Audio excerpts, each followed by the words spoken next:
విజయవాడ నుండి ఇండిగో విమానంలో రేణిగుంట అంతర్జాతీయ విమానాశ్రయం చేరుకున్నారు రాష్ట్ర హోంమంత్రి బంగళపూడి అనిత. ఆమెకు రేణిగుంట విమానాశ్రయంలో ఘనస్వాగతం పలికారు టీడీపీ శ్రేణులు. అనంతరం మీడియాతో మాట్లాడుతూ గత అక్రమంగా ప్రభుత్వ భూముల్లో నిర్మించిన వైసీపీ కార్యాలయాలను తొలగిస్తామన్నారు.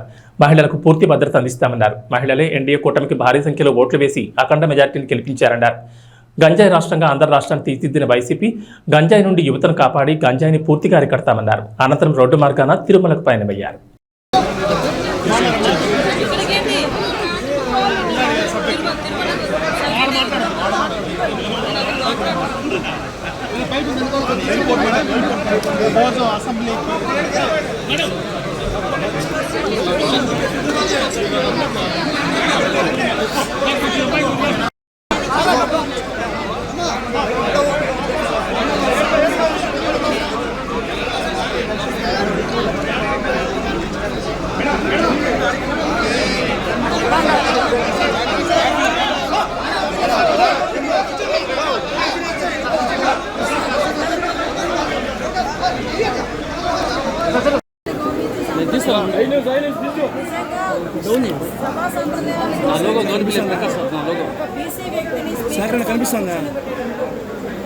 అక్కడికి అన్ని పార్టీల వాళ్ళు కలిపి వెళ్ళి కూర్చోబెట్టడం అన్నది ఒక సంప్రదాయం.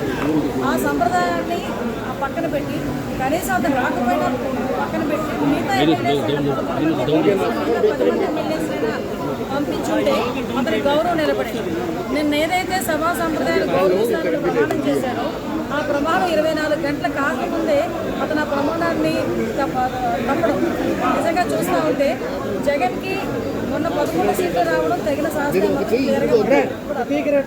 సో అతగాడి గురించి ఎక్కువ మనం ఆలోచించుకోకూడదు. ఎందుకంటే ఇంతవరకు కూడా రాష్ట్ర 2019 నుంచి 24 వరకు ఆ సభని కాస్త గౌరవ సభ కింద మార్చేశారు.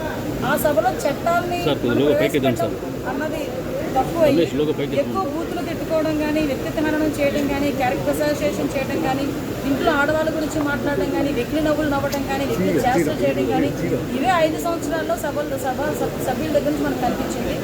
కానీ ఈరోజు సభాధిపతిగా మన అయ్యన పాత్ర గారిని పెట్టిన తర్వాత కంపల్సరీగా సభా సంప్రదాయాలకు అనుగుణంగా టీడీపీ, జనసేన, బీజేపీ పార్టీ వాళ్ళు అందరూ కూడా నడుచుకుంటారు. పొద్దున ప్రతి ఒక్కరు కూడా కలిసికట్టుగా చూసే ఇంట్లో ప్రతి ఒక్కరు కూడా చూసే విధంగా అసెంబ్లీ అనేది ఉంటుంది. భావితరాలకి ఒక ఎగ్జాంపుల్గా కూడా అసెంబ్లీ. అంటే మీరు అక్రమ కట్టడాలు అని వైసీపీ పార్టీ కార్యాలయాలు కూల్చేస్తున్నారు, అది సక్రమమైన వాళ్ళు అంటున్నారు. దాంట్లో మీకు ఒక విషయం చెప్పాలండి, సక్రమమా అక్రమమా అనేది ఒక కాగితాల మీద తెలుస్తుంది. వాళ్ళు ఎక్కడొట్టి పర్మిషన్ తీసుకోలేదు. కోర్టు కూడా చాలా క్లియర్గా ఏం చెప్పిందంటే ఒకవేళ నిజంగా కనుక అవి అక్రమ కట్టడాలు అయితే మీ యాక్షన్ మీరు తీసుకోండి అని చెప్పింది. So as per court order ప్రకారం మేము చేస్తున్నాం. అది చేయలేదనుకోండి మేము కంటెంప్ట్ ఆఫ్ కోర్ట్ అవుతుంది కదా. సో దట్ అది కంపల్సరీ జరగాలి. అంటే ప్రతి జిల్లాలోనూ కూడా వైసీపీ కార్యాలయాలు ఉన్నాయి, దానిపైన ఇదే విధంగా ఉంటాయి. ప్రతి జిల్లాలోనే ఉన్న వైసీపీ కార్యాలయాలు కనుక ప్రభుత్వ భూమిలో వితౌట్ పర్మిషన్ కనుక కడితే డెఫినెట్గా ఇదే జరుగుతుంది.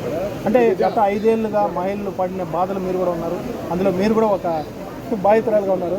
దీనిపైన మీరేమంటారు? 5 సంవత్సరాలుగా మహిళకంటూ గౌరవం కోల్పోయి మహిళలంటూ రోడ్డు మీద రావడానికి కూడా భయపడి 5 సంవత్సరాల తర్వాత చాలామంది మహిళా ఓటర్లే ఈరోజు చంద్రబాబు నాయుడు గారిని, పవన్ కళ్యాణ్ గారిని, మోడీ గారిని గెలిపించి ఎన్డీఏ కూటమిని గెలిపించారు.